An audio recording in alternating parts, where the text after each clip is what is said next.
Build the God Squad you've always wanted. InstantMuttCoins.com. Instant delivery, cheapest prices, 24/7 support. Use code CC 15% off.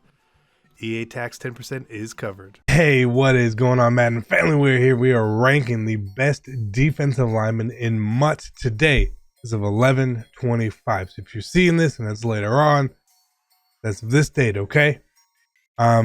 Big caveats for this list because I did this one a little bit different, but we obviously have the NFL 100 defensive linemen coming this Friday, okay?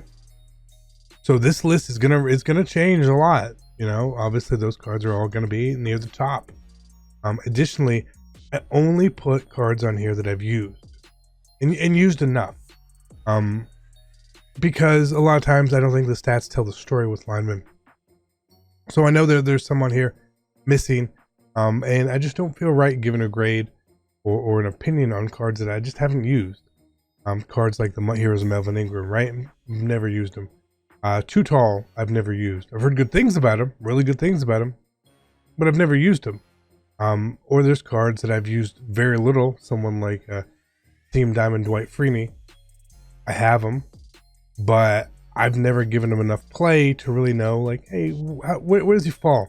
Additionally, keep in mind that anytime you have defensive linemen with their abilities on, they're just going to play that much better anyway, right? So this is, hey, these cards are not powered up, okay? These cards are not powered up with their abilities. You don't have Unstoppable Force or Power Specialist or Finesse Specialist. This is just how they play, because I do not use abilities on my D-line. So, that being said, cards I've used, and these are all very good. They're all very good cards. One of my favorite cards, a card I feel like is one of the glitchiest defensive linemen in the game, for whatever reason, is this DeMarcus Lawrence, and I'm going to put him in an A tier. I don't know why. He is months old. He still comes to play. He was the best defensive lineman in the game at that point. He's still up there now, even. It's just something about him and his card. I don't know what it is. I can't explain it. But damn, is he good. He's really good. Now, some of these other cards we're talking about, maybe they're really good at, you know, stopping the run, right? Or pass rushing. I'm going to caveat those things as well. I'm going to put Calais Campbell up at the S tier. Now, he is the highest rated lineman we have here, so it makes a lot of sense. But to be up this high, you have to do all things well. He gets sacks. He block sheds. He does everything so well. I notice him all the time, and for a card without any abilities, he makes such an impact. Now, he is really expensive. He was a limited. So I know not a lot of people have this card, but to me, he's right there. And I think that Too Tall is probably right there with him based on everything I've heard. And if you compare the cards and everything, very similar cards. If you're looking for get a Calais Campbell, go pick up a Too Tall Jones. That would be the best advice I can give for you guys. Love this card. He plays so good. So good. Vita Vea. This is the most feared one. Was a 90 and now we got a power up. He's not a great pass rusher. He does not generate a lot of pressure that way, but being the big fat guy, he's great. I'm gonna put him at B just because I think he's kind of hard to get now as well. With the power up though, you can go and you can bypass the training. He could be up here.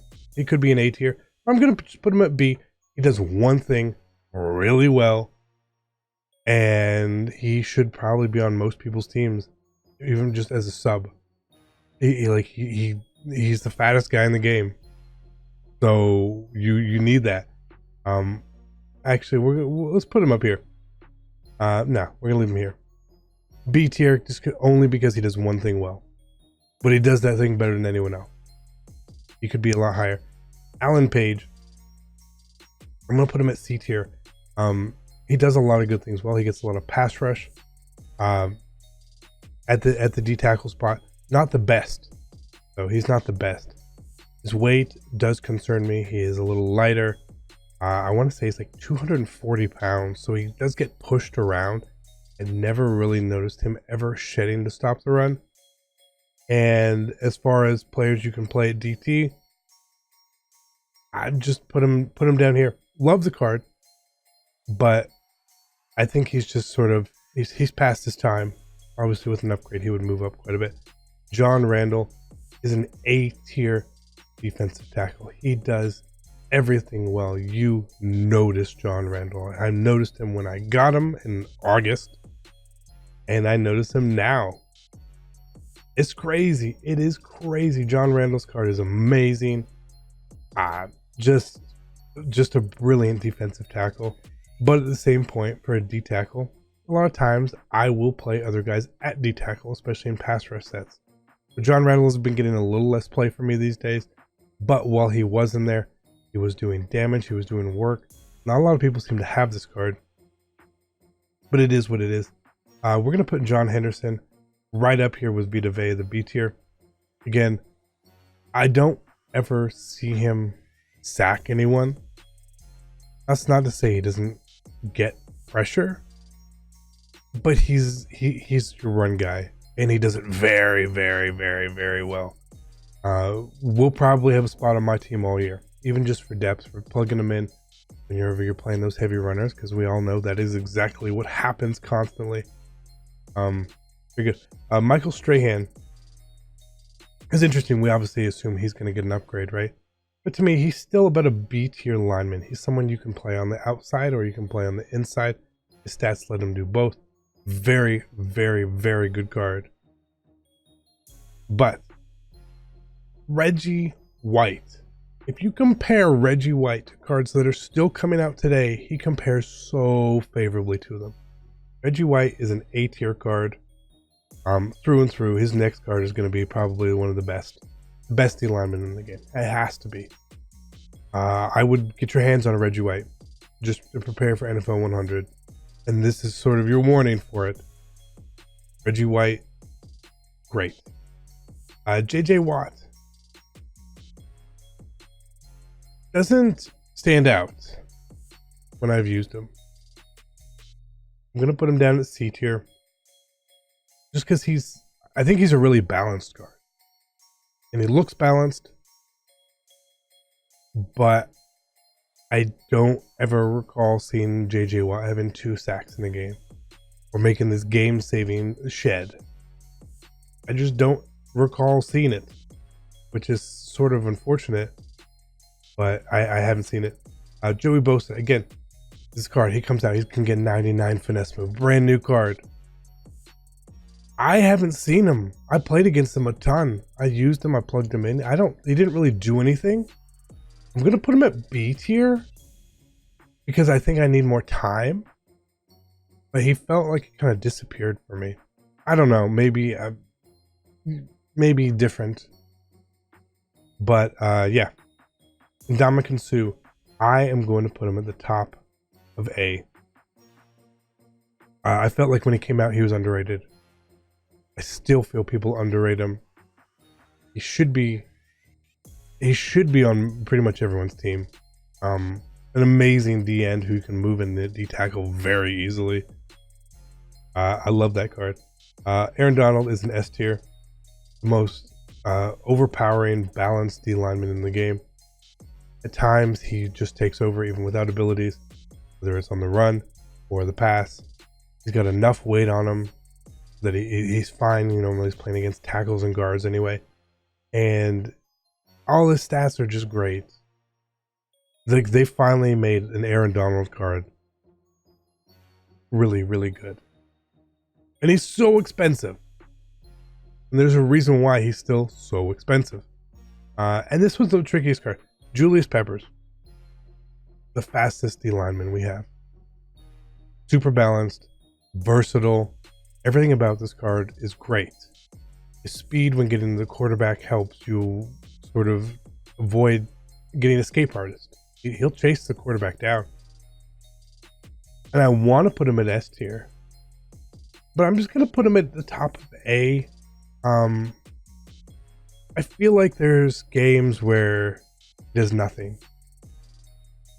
you know, or when only time he gets sacks or when someone is rolling out of the pocket, right? He just chases him down, which is a great thing to do, phenomenal thing. But the one I noticed him the most is in against certain sets where whoever happens to be in that same position on screen, they all get a little glitchy. But I noticed him because he was there so often, right? So I saw him get so many sacks. He might lead my team in sacks for the year, but I also don't ever feel like he sheds super good against the run, which is why you can't put him at S tier. You gotta be like in everything. You gotta be able to do everything. So this is where I'm standing. Again, these are cards I've used. If I haven't used a card, I don't want to give an opinion on it, right? If there's a card you guys have used and you feel like this is like super strongly about it, put it in the comments and let everyone else see it. You know? And if you see someone saying, man, this Nick Bosa card is phenomenal for me, you're like, yes, me too. And then, you know, hit the like button on that comment. Let it be known and shown to people so they can see. This list is going to change drastically within a week, but I feel pretty confident with this list. If you start to sort of base off what you can have here, you're going to have a really good defensive line for rushing the passer and shedding against the run. I hope you guys enjoyed the video. Again, put your thoughts down below. Don't get mad we didn't miss, we missed people, okay? That always seems to happen in these videos. What about this guy? What about this guy? Well, if you were listening, you would understand why I don't have certain people on the list. I don't use a car. I can't grade it. I can't tell you how good a Ferrari drives. Guess what? I've never driven one. I can tell you it's a great car, but I've never driven one. I don't know. Got it? Good. I'm out. Peace.